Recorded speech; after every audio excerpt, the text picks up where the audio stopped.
Assalamualaikum warahmatullahi wabarakatuh. Saya Wan Nurfil Zafasiha binti Wan Ismail, pelajar PPI SMP 2023 dari kelas Pendidikan Islam A. Hari ini saya akan membimbing anda semua untuk menjelajah pameran saya pada hari ini yang bertemakan penghayatan akidah dan ibadah berpandukan sunnah Rasulullah sallallahu alaihi wasallam mampu membina pribadi dan jati diri muslim. Sebelum kita jelajah dengan lebih jauh, saya akan memberitahu secara ringkas apa yang kita akan peroleh pada hari ini. Perkara pertama yang akan saya kongsikan pada hari ini ialah pengertian sunnah. Seterusnya diikuti dengan maksud akidah dan maksud ibadah. Saya juga akan memberikan contoh penghayatan akidah dan ibadah berpandukan sunnah Rasulullah. Dan seterusnya, pada penghujung di pameran ini, saya juga akan berkongsi kepentingan penghayatan akidah dan ibadah berpandukan sunnah Rasulullah sallallahu alaihi wasallam. Semoga pameran ini berjalan lancar dan memberikan inspirasi kepada anda semua. Baiklah, tanpa membuang masa, saya akan menerangkan kepada anda semua tentang pengertian sunnah. Sunnah ialah setiap yang diambil daripada Nabi Muhammad sallallahu alaihi wasallam selain daripada Al-Quran melalui perkataan, perbuatan dan takrir, iaitu persetujuan baginda sallallahu alaihi wasallam. Seterusnya, saya akan berkongsi dengan anda semua tentang maksud akidah. Baiklah, saya akan mulakan maksud akidah dari segi bahasa. Perkataan akidah, kata jamaknya aqaid, yang membawa maksud apa yang berkaitan dengan pegangan dan anutan dan tidak termasuk amalan. Manakala, akidah dari segi istilah pula bermaksud hal yang berhubung kepercayaan dan keyakinan dalam hati yang akan mendorong hati dan jiwa berasa tenang, tidak bimbang dan ragu, bersih dan murni daripada segala perasaan syak wa sangka. Mari kita teruskan dengan maksud ibadah pula. Ibadah dari segi bahasa ialah at-ta'ah, iaitu taat dan kerja yang disukai oleh Allah Subhanahu Wa Taala. Ibadah juga turut diertikan sebagai pengabdian diri kepada Allah Subhanahu Wa Taala atas suatu perbuatan yang dilakukan sebagai usaha mendekatkan diri kepada Allah Subhanahu Wa Taala. Baiklah, mari kita masuk kepada tajuk kita pada hari ini, iaitu penghayatan akidah dan ibadah berpandukan sunnah Rasulullah sallallahu alaihi wasallam. Sekarang kita akan melihat penghayatan sunnah baginda dalam ibadah. Yang pertama, solat 5 waktu. Rasulullah mengajarkan kita tata cara solat yang sangat rinci, mulai dari tata cara berdiri, rukuk, sujud sehinggalah tasyahud. Mengikuti tata cara solat yang diajarkan oleh Nabi Muhammad sallallahu alaihi wasallam adalah satu bentuk penghayatan sunnah dalam ibadah. Sabda baginda sallallahu alaihi wasallam, "Wasallu kama ra'aitumuni usalli," yang bermaksud, dan solatlah kamu seperti mana kamu melihat aku solat. Riwayat Al-Bukhari. Marilah kita bergerak kepada contoh yang seterusnya, iaitu ibadah puasa. Di sini saya akan mengemukakan satu hadis yang berbunyi, An Abi Hurairah radhiyallahu anhu, anna Nabiy sallallahu alaihi wasallam qala, "Man shama Ramadan imanan wa ihtisaban, ghufira lahu ma taqaddama min dhanbihi." Maksudnya, daripada Abu Hurairah radhiyallahu anhu, daripada Nabi Muhammad sallallahu alaihi wasallam bersabda, sesiapa yang berpuasa Ramadan dengan penuh keimanan dan ihtisab, yakni mengharapkan keredaan Allah, akan diampunkan dosanya yang terdahulu. Di sini kita dapat lihat bahawa ibadah puasa merupakan satu amalan yang dapat mendidik dan membentuk ketakwaan seseorang hamba. Di sebalik kewajipan berpuasa itu, terdapat hakikat yang tersirat, iaitu menanamkan kebiasaan, mengadakan pengawasan terhadap diri sendiri dan menanam akhlak kesabaran di dalam jiwa setiap individu. Seseorang hamba yang berpuasa terutamanya di bulan Ramadan Allah Subhanahu Wa Taala akan menghapuskan dosa-dosanya yang terdahulu.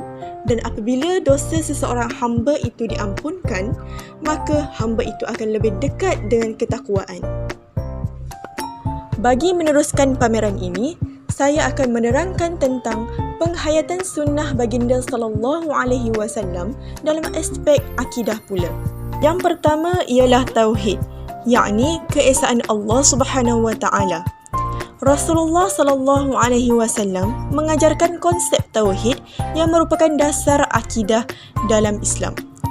Menghayati sunnah Rasulullah sallallahu alaihi wasallam dalam konteks ini bermaksud memahami dan mempercayai sepenuhnya bahawa Allah ialah satu-satunya Tuhan yang Maha Esa dan bahawa segala sesuatu di alam semesta ini bergantung kepadanya. Dengan mentauhidkan Allah Subhanahu Wa Taala, sekaligus kita dapat menghindari syirik.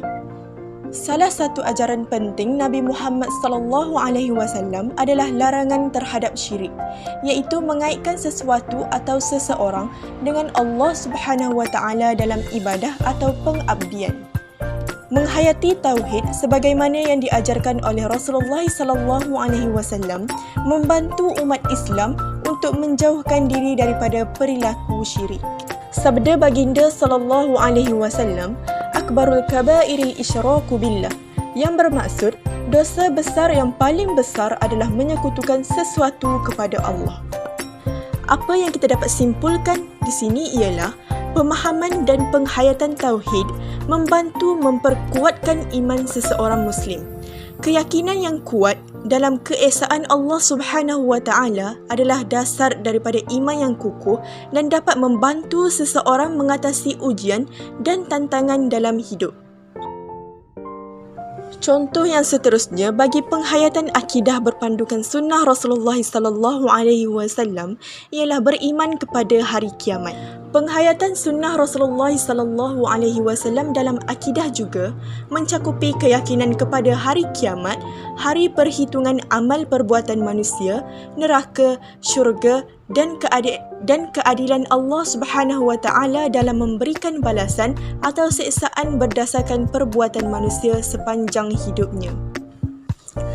Penghayatan sunnah Rasulullah sallallahu alaihi wasallam dalam keyakinan kepada hari akhirat mencakupi keyakinan pada keadilan Allah Subhanahu Wa Taala. Nabi Muhammad sallallahu alaihi wasallam mengajarkan bahawa Allah adalah Maha Adil dan pada hari kiamat setiap perbuatan akan dihitung dan setiap orang akan menerima balasan sesuai dengan amal perbuatannya. Ini mencerminkan prinsip bahawa Allah tidak akan menganiaya atau berlaku sewenang-wenangnya terhadap makhluknya. Keyakinan kepada hari akhirat juga mencakupi persiapan untuk kematian. Menghayati sunnah Rasulullah sallallahu alaihi wasallam dalam hal ini adalah mempersiapkan diri dengan amal kebaikan, doa dan pengendalian diri sehingga ajal tiba.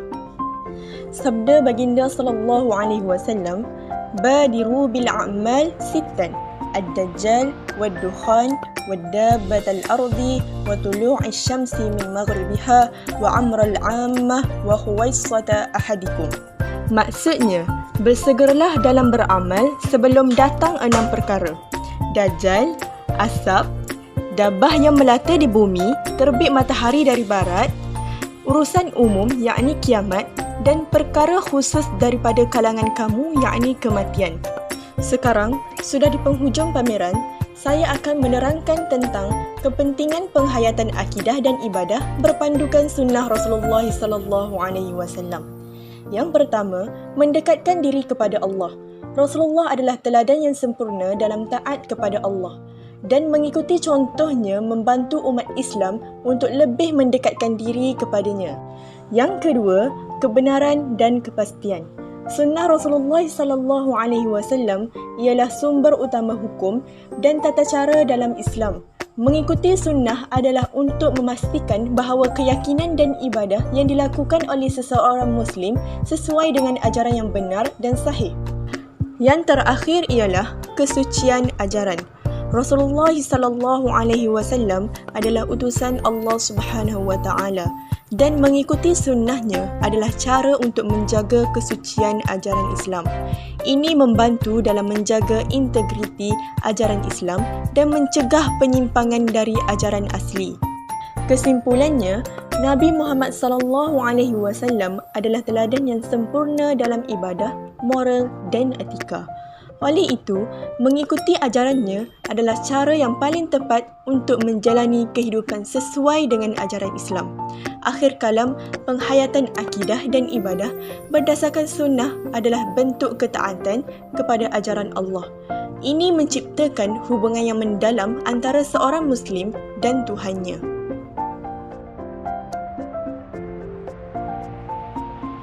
Semoga perkongsian pada hari ini bermanfaat dan dapat dipraktikkan dalam kehidupan seharian. Terima kasih.